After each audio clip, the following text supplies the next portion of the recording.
जय श्री राम दोस्तों, स्वागत है आपका मेरे YouTube चैनल पर। आज फिर सुनते हैं हम एक और नई कहानी। हम सभी ने भगवान शिव के नटराज रूप को कई बार देखा है, किंतु क्या आपने ध्यान दिया है कि नटराज की प्रतिमा के पैरों के नीचे एक दानव भी दबा रहता है। आमतौर पर देखने से हमारा ध्यान उस राक्षस की ओर नहीं जाता, किंतु नटराज की मूर्ति के दाहिने पैर के नीचे आपको वो दिख जाएगा। क्या आपको पता है कि वास्तव में वो कौन है? दोस्तों, आज इस लेख में हम उस रहस्यमय दानव के विषय में जानते हैं। तो चलिए जानते हैं। सबसे पहले तो आपको बता दूं कि भगवान नटराज के पैरों के नीचे जो दानव दबा रहता है उसका नाम अपस्मार है। उसका नाम मुयालक भी है। अपस्मार एक बोना दानव है जिसे अज्ञानता एवं विस्मृति का जनक बताया गया है। इसे रोग का प्रतिनिधि भी माना जाता है। आज भी मृगी के रोग को संस्कृत में अपस्मार ही कहते हैं। योग में नटराजन नामक एक आसन है जिसे नियमित रूप से करने पर निश्चित रूप से मृगी के रोग से मुक्ति मिलती है। एक कथा के अनुसार अपस्मार एक बोना राक्षस था जो स्वयं को सर्वशक्तिशाली और दूसरों को हीन समझता था। स्कंद पुराण में उसे अमर बताया गया। उसे वरदान प्राप्त था कि वो अपनी शक्तियों से किसी भी चेतना का हरण कर सकता है। उसे लापरवाह एवं मृगी के रोग का प्रतिनिधि भी माना गया है। अपनी इसी शक्ति के बल पर अपस्मार सभी को दुख पहुंचाता रहता था। उसी के प्रभाव के कारण व्यक्ति मृगी के रोग से ग्रस्त हो जाते थे और बहुत कष्ट भोगते थे। अपनी शक्ति व अमरता के कारण उसे अभिमान हो गया कि उसे कोई परास्त नहीं कर सकता। एक बार अनेक ऋषि अपनी अपनी पत्नियों के साथ हवन कर साधना कर रहे थे। प्रभु की माया से उन्हें एक त्याग और सिद्धियों का अभिमान हो गया और उन्हें लगा कि संसार केवल उन्हीं की सिद्धियों पर टिका है। तभी भगवान शंकर और माता पार्वती भिक्षुक के वेश में वहां पधारे, जिससे सभी स्त्रियां उन्हें प्रणाम करने के लिए यज्ञ छोड़कर उठ गईं। इससे उन ऋषियों को बड़ा क्रोध आया और उन्होंने अपनी सिद्धि से कई विषधर सर्पों को उत्पन्न किया और उन्हें भिक्षुक रूपी महादेव पर आक्रमण करने को कहा, किंतु भगवान शंकर ने सभी सर्पों का दलन कर दिया। तब उन ऋषियों ने वहीं उपस्थित अपस्मार को उन पर आक्रमण करने को कहा।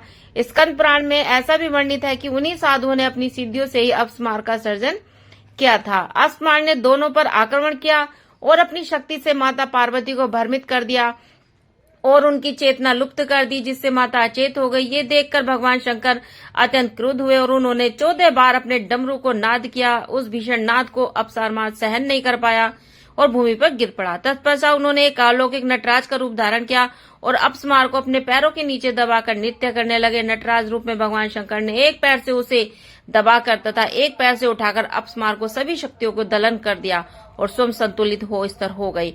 उनकी यही मुद्रा अंजलि मुद्रा कहलाई। उन्होंने उसका वध इसलिए नहीं किया क्योंकि एक तो वो अमर था और दूसरे उसके मरने पर संसार की उपेक्षा का लोप हो जाता, जिससे किसी भी विद्या को प्राप्त करना अत्यंत सरल हो जाता। इससे विद्यार्थियों में विद्या को प्राप्त करने के प्रति सम्मान समाप्त हो जाता।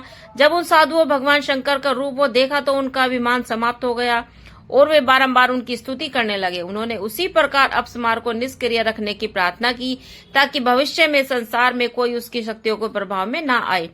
नटराज रूप में महादेव ने जो 14 बार अपने डमरू का नाद किया था, उसी आधार पर मानकर महर्षि पाणि ने 14 सूत्रों रुष्टाध्यायी महाईश्वर सूत्र को रचना की। एक अन्य कथा के अनुसार एक बार भगवान शंकर के मन में एक अलौकिक नृत्य करने की इच्छा हुई और उसे देखने के लिए सभी देवता, यक्ष, ऋषि, गंधर्व इत्यादि आदि कैलाश पर एकत्र हुए। सो महाकाली ने उस सभा की अध्यक्षता की।